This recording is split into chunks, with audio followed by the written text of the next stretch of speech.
Assalamualaikum anak-anak Soleh Salman Al-Farisi. Bagaimana kabar kalian hari ini? Semoga kalian semua tetap sehat dan tetap semangat untuk mengikuti pembelajaran kita hari ini. Hari ini kita akan belajar tema 1, subtema 2, PB 1 sampai dengan PB 3.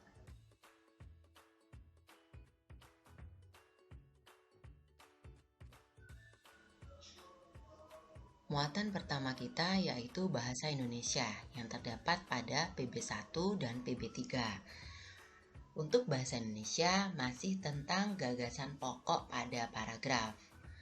Nah, masih ingatkah kalian pada pembelajaran subtema 1 bahwa pada setiap paragraf terdapat satu gagasan pokok atau satu ide pokok dan beberapa gagasan pendukung atau ide pendukung.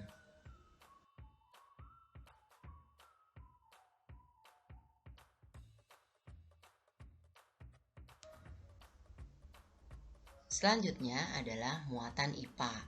Muatan IPA ini terdapat pada PB 1 dan PB 3. Nah, yang akan kita pelajari yaitu tentang proses terjadinya suara pada manusia dan juga tentang bagian-bagian telinga sebagai alat pendengaran pada manusia. Yang pertama, proses terjadinya suara pada manusia. Seperti yang sudah kita ketahui bahwa suara yang dihasilkan oleh manusia saat berbicara disebabkan karena adanya getaran dari pita suara yang terdapat pada tenggorokan kita.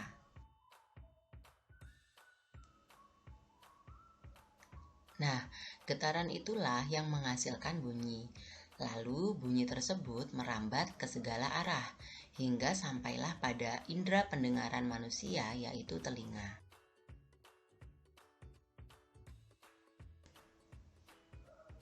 Materi kita yang selanjutnya yaitu indera pendengar manusia. Telinga merupakan indera pendengar pada manusia. Telinga terbagi atas 3 bagian, yaitu telinga bagian luar, telinga bagian tengah, dan telinga bagian dalam.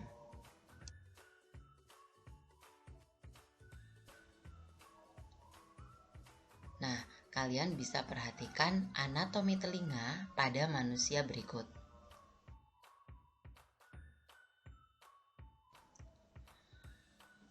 Berikut adalah bagian-bagian telinga beserta fungsinya.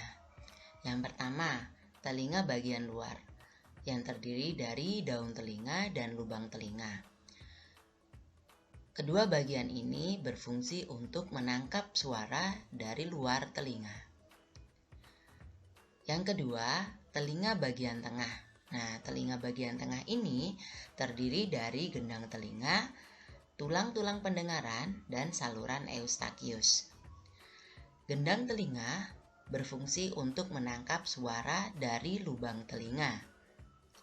Sedangkan tulang-tulang pendengaran kita terdiri dari 3 tulang, yaitu tulang martil, tulang landasan, dan tulang sanggurdi. Ketiga tulang tersebut berfungsi untuk meneruskan getaran bunyi ke telinga dalam. Lalu yang selanjutnya adalah saluran eustachius.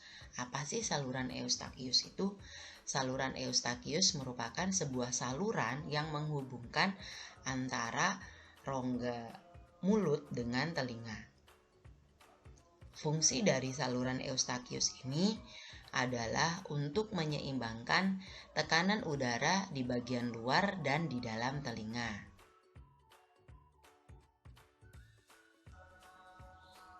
Yang ketiga adalah telinga dalam. Telinga dalam ini terdiri dari koklea atau rumah siput dan 3 saluran setengah lingkaran. Koklea berfungsi untuk mengubah getaran menjadi impuls dan meneruskannya ke otak.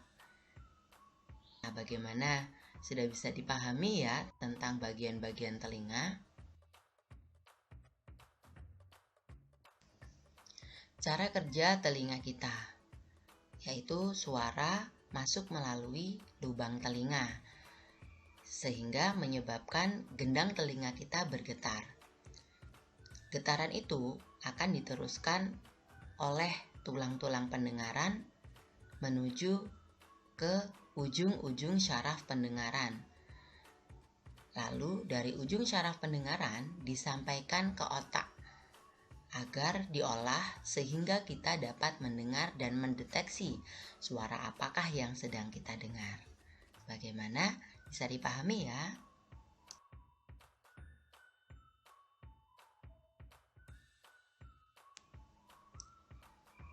Di dalam telinga terdapat serumen yang berfungsi untuk melindungi organ pendengaran dari benda asing dan infeksi. Serumen akan menumpuk dan mengering lalu keluar melalui lubang telinga. Nah, bagian inilah yang disebut dengan kotoran telinga. Lalu apa saja sih yang harus kita lakukan untuk menjaga kesehatan telinga kita? Yang pertama, dengan membersihkan daerah sekitar rongga telinga dengan handuk lembut. Nah, membersihkan dengan cotton bud tidak disarankan ya, karena hanya akan mendorong kotoran lebih masuk ke dalam. Yang kedua, menutup telinga apabila mendengar suara yang keras.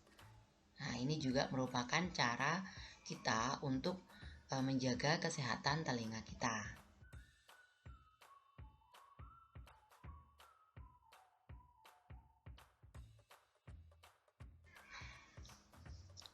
Muatan materi kita yang selanjutnya yaitu SPDB. SPDB ini terdapat pada PB2. Nah, pada kesempatan kali ini kita akan mempelajari tentang unsur ruang, waktu, dan tenaga dalam gerak tari. Gerak tari merupakan unsur utama sebuah tari. Gerakan yang indah pada tari tidak lepas dari unsur-unsur pokok gerak tari yang meliputi ruang, waktu, dan tenaga.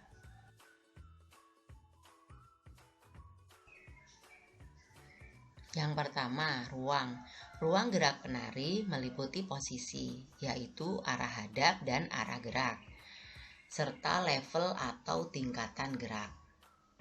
Level tari terbagi menjadi 3, yaitu level tinggi, level sedang, dan level rendah.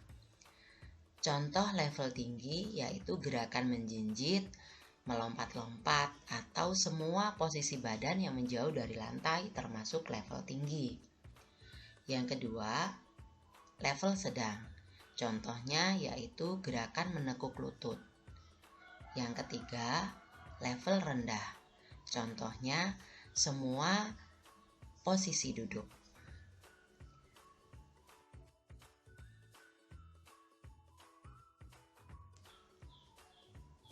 Lalu yang selanjutnya adalah waktu. Waktu merupakan elemen yang membentuk gerak tari. Biasanya, waktu ini akan berkaitan dengan panjang pendeknya sebuah tarian. Hal ini sangat berkaitan dengan perubahan gerak dan posisi penari.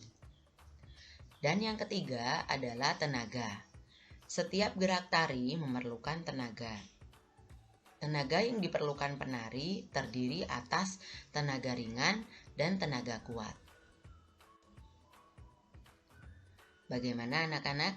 Bisa dimengerti ya? Semoga Allah memberikan kemudahan pada kalian semua untuk memahami materi kita pagi ini. Amin. Terima kasih telah menyimak video dari Ustadzah.